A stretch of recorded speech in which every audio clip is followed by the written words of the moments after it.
मुझे सिर्फ 5 मिनट का वक्त दिया गया है।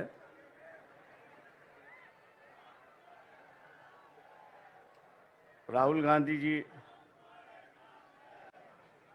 कांग्रेस के अध्यक्ष खड़गे जी, प्रियंका गांधी जी, तेजस्वी यादव, फारूक अब्दुल्ला जी, मंच पर बैठे शिवसेना के उद्धव ठाकरे जी, शरद पवार जी, सभी नेतागण, दोस्तों और भाइयों,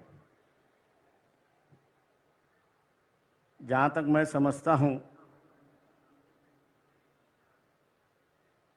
कि हम लोगों को लड़ना चाहिए।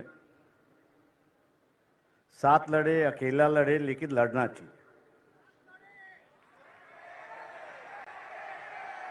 देश भर की परिस्थिति की बयान मैं कर रहा हूँ। मैं इसलिए देश भर की बयान कर रहा हूँ कि बंगाल में अलग सी परिस्थिति बन चुकी है। महाराष्ट्र में कोशिश की जा रही है कि हम सब जन इकट्ठा लड़े, लेकिन दो चीज़ें जो है वो सबसे बड़ी चीज़ है, मैं यहाँ पर मानता हूँ। इलेक्टरल बॉन्ड आ चुका है और हर चैनल पर अमित शाह का बयान आ रहा है कि हमने जो है इलेक्शन के माध्यम से जो काला धन था उसको भगा दिया है। लेकिन मैं मोदी जी से और अमित शाह से पूछना चाहता हूं, future gaming and hotel service company है कि जिसकी 2021-2022 की जो नेट प्रॉफिट है, ये नेट प्रॉफिट 215 करोड़ का है और उन्होंने इलेक्ट्रल बॉन्ड जो है वे 1360 करोड़ का खरीद लिया है। जब कंपनी का प्रॉफिट ही 200 करोड़ है तो 1300 के बॉन्ड वहाँ कहाँ से खरीद लिए? इसका विवरण तो होना चाहिए। मैं ऐसे कई कंपनियों का नाम दे सकता हूँ। क्या हम लोग इनको टारगेट करेंगे या नहीं करेंगे? मोदी से ये सवाल पूछेंगे या नहीं पूछेंगे? और हम लोग जरूर पूछना चाहेंगे कि आप कह रहे हो, अमित शाह से हम कह रहे हैं कि आप टीवी पर जवाब देते हो, तो इसका जवाब दीजिए कि इस कंपनी के पास 1300 करोड़ रुपए कहां से आए, इसका जवाब होना चाहिए। आप इन पर ईडी की इंक्वायरी करवा रहे थे, लेकिन ईडी की इंक्वायरी अब रुक चुकी है। ऐसी एक परिस्थिति है। मैं समझता हूं कि एक मामला है कि जिसको हमने उठाना चाहिए। दूसरा, प्रियंका गांधी जी से मेरी नम्र विनती है कि मोदी जी कहते हैं कि ये देश मेरा परिवार है। ये बात सही है कि ये देश उनका परिवार है, लेकिन उनका जो असली परिवार है उनमें से एक महिला उनके साथ में नहीं रहती है। हो सकता है कि अगले साल के इलेक्शन में जो हो रहा है, मोदी जी दोबारा प्राइम मिनिस्टर ना बने। कांग्रेस पार्टी के अध्यक्ष से भी मेरी दरखास्त है कि हम लोग इस मुद्दे को उठाए और हिंदू समाज के अंदर फैमिली का जो रिश्ता होता है वो सबसे गहरा रिश्ता होता है। मोदी जी उस रिश्ते को निभाए, उस रिश्ते को निभाए और अपनी पत्नी को अपने साथ में लेके रहे। 2-4 दिन बाकी है, उसके लिए हम लोग को लड़ना चाहिए। मैं उम्मीद करता हूं कि खड़गे जी जब बात करेंगे इस पर जरूर अपनी टिप्पणी यहां पर करेंगे, क्योंकि वह हिंदू संस्कृति की बात करते हैं, हिंदू रिवाज की बात करते हैं और वही रिवाज और वही उसको मानने के लिए तैयार नहीं। पर्सनल मामला है, मैं जानता हूं, लेकिन कल्चरल की चर्चा जो है ये आरएसएस ने शुरुआत की, कल्चरल नेशनलिज्म की गई, कल्चरल हिंदुइज्म की गई।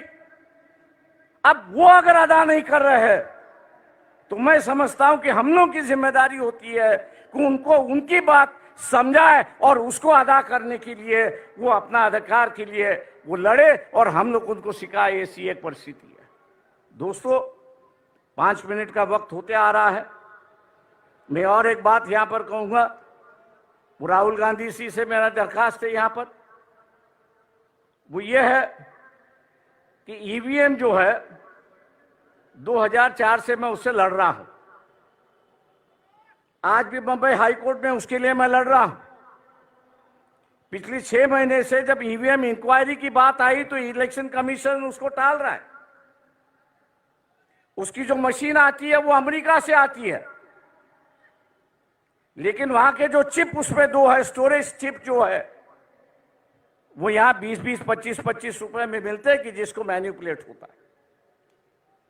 राहुल गांधी से मेरी दरखास्त है कि पार्लियामेंट भी किस पे विश्वास करे, पेपर ट्रेल पे विश्वास करे और ईवीएम पे विश्वास करे।